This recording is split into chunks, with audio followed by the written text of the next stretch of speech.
tayo nagkakape. O, hindi naman, yung parang bihira lang siguro sa tao na hindi nagkakape. Yung mga 3-in-1 kasi sa akin, sarap na sarap ako niyan kasi ang bango, di ba? Yung amoy niya, grabe ang bango, pero hindi ko maubos yun kapag nagtimpla ako, hindi ko maubos yun kasi sinisigmura ako, para akong nahihilong. Talagang yun ang effect sa akin. Pero ito, dito sa kape, masarap talaga siya. Parang walang ano, kasi organic siya. So ngayon, yung kwento ko naman dito sa DXN, time yun ng ano, COVID talaga, yung kasagsagan, 2021. O, yun talaga yung time na on and off yung lagnat ko na hindi ko maano kung bakit, ay syempre, so, sa COVID na tayo, time ng COVID. Si Maring Raquel, siya talaga yung, kasi syempre Bisaya, nagkakilala, kaibigan. Siya talaga yung nag-ano sa akin na, magbigay, binigay lang niya sa akin yung product, inom ka ng ganito, inom ka ng ito, product sa DXN. Bigay ko lang sa iyo para maano, sa lagnat on and off. Yung lagnat ko tuwing ano, alauna, hapon. Kala ko dengue, kasi syempre hapon eh. Tapos, hanggang sa nawala siya, nawala yung lagnat. Ang pagkawala ng lagnat, ang pumalit is hirap akong huminga.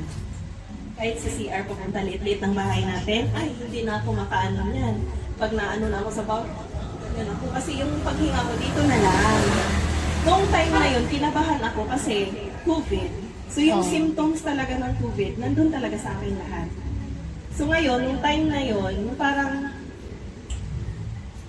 sabi ng mister ko, ano mo, pa-check up tayo. So, ayoko, kasi takot ako. Kung sabihin COVID yan, kahit pa hindi i-check, sabihin COVID ikaw, papuntahin doon, imamatay ako doon. Wala akong kasama, diba? Nakakatakot. Kahit dito na lang ako sa bahay, ayos lang, basta siya, magkahiwalay kami ng higaan kasi ayokong mag-ano naman sa kanya. Pero siya, grabe yung ano nun. Kahit mga herbal na may mga damo-damo, nangunguha siya para lang sa akin. Tapos, nung kinagabihan na, parang 3 araw na yung hirap akong huminga, sinabi ko na sa kanya, sabi ko, parang hirap akong huminga. Sabi niya, kailan lang? Sabi ko, mga 3 araw na. Kaya sabi niya, ay hindi pa, check up tayo. Sabi ko, huwag muna. Sabi ko ganyan. Kasi takot talaga ako. Nung kinagabihan, wala lang, parang umano lang sa isip ko, talagang magaling ang Panginoon. Kasi sabi ko lang sa isip ko, Lord, bigyan mo ako ng lakas ng loob na yung parang sign na magpa-check up ako kinabukasan. So yun, kinabukasan mga 3 AM, nagising ako, sabi ko, ginising ko yung isa. Pag ano tayo, sabi ko, pag ano tayo, pa-check up ako. Pumunta kami sa Divine.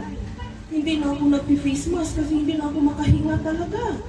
Yung ano lang, yung manipis na tela, ganyan na ako, tapos ganyan, ganyan.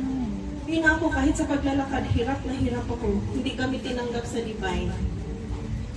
Kasi kailangan ng 30,000. Ang mahal. Tapos doon ako ilalagay sa mga taong na violet na. Purple na yung kulay kasi COVID daw ako. Kaya sabi ko, ay hindi. Sabi ng mister ko, ay hindi. Hindi ngayon, nung sabi ko, hahanap tayo ibang ospital. Naisip ko yung tansa, yung bago. Tansa specialist. Yung specialist, yung bago talaga. Sabi ko, parang may bagong ospital doon. Kasi sa GT wala na rin gidodon kami. Ayun, inasikaso ako agad doon. Wheelchair. Kasi wala na, yung oxygen ko kasi dapat doon 100, diba? Yung oxygen ko is 70 pa ba? So hirap talaga ako, nandito na lang. Kaya ngayon, nung nilagay na ako doon sa ER, daming check sa akin. Portable oxygen ako. Sabi ng doktor pumasok sa akin, saan mo nakuha yan? Kasi COVID talaga ang tingin niya. Sabi ko, hindi ko po alam. Sabi niya, alam mo naman pumatok sa bahay mo yan at tinanggap mo. O lumabas ka. Sabi nga niya. Sabi ko, opo dok, lumabas naman ako pero maingat naman kahit na. Sabi niya, sana hindi COVID. Sabi niya ganyan. Kasi tinest pa ako Tapos nung nakita ko sila sa salamin, sabi ng doktor, may positive sa mga kasi kumpleto yung ER, kumpleto, maraming pasyente, kumpleto yun, kasama ko doon. Sabi, may positive. Hindi ako kinabahan. Pagtingin ko sa bibig ng doktor, ano apelyido? Sabi, ako sa apelyido kasi hindi ko apelyido. Sabi ko, I thank you Lord kasi hindi positive. Nung pumasok yung doktor, sabi niya, pneumonia. Tapos sabi ko, pneumonia, Sabi niya, uwi kayo doon para makahanap kayo ng ospital kasi ang mahirap dyan, kung worse pa yung hirap mo sa paghinga, talagang mahirap yun. Kailangan ma-admit ka. Yun yung advice talaga. Pero hindi ako nagpa-admit. Umuwi, gusto ko magpa-oxygen na lang, pero hindi na natuloy kasi wala rin mabilhan. Umuwi.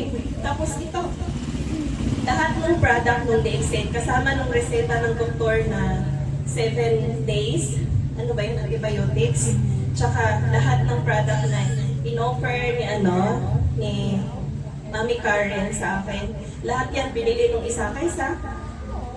Ilang araw lang, ilang oras ako sa ospital, 4, yung bill namin noon almost 30. Grabe. Oras, 4 na oras. Pero dahil may card, 4 plus na lang yung nabayaran namin.